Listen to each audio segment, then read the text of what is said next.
Alright, so we got the subframe ready now to get narrowed 2 inches either side. So what we've done to make this a little bit easier is we've made a jig. Now this is just out of old material that's been kicking around. I use the sway bar mounts as kind of my point of reference because they are centered on the subframe. They're equal distances from our bushings and our mounts, and it's something I can bolt to. I had some old sway bar mounts with polyurethane bushings, but I don't have any tube that's the right size. So instead I put the old pipe in the lathed it down, so these are a nice fit, but they can slide if you tap them in. We bolted up the center section where the diff would go. So we made a little adapter piece with the angle, bolted in the OEM holes.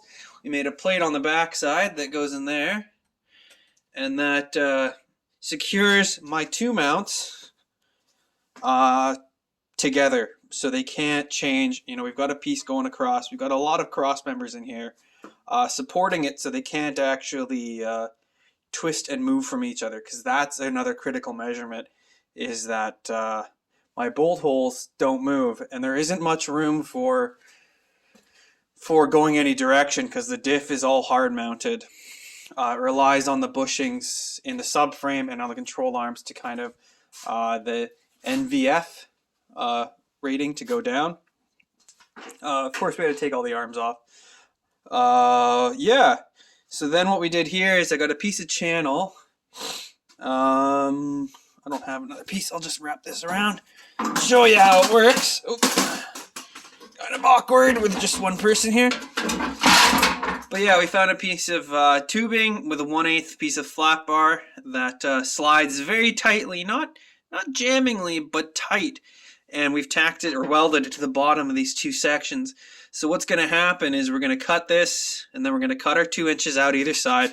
This one I'm probably going to cut straight across with a Sawzall or something. I'm not too sure. And then I'll pull it in, and it will, this will connect or will get welded to here. Same thing on that side, and it should just kind of overlap on that, so I'm not having to add too much material. This one, obviously we can take like 2 inches out of there, no problem. This one, same thing, but we're gonna have to put some sort of bracing in here, or what I'll probably do is make some spacers up and just have these bolted up so I don't lose any sort of positioning for where control arms go, because that's crucial on this, is that I don't change those points, so everything stays the same, just 4 inches overall tighter. So yeah, it's pretty late, but I'm going home now, and tomorrow we start hacking and hacking, and hopefully still have a usable subframe at the end of it. But see you guys later.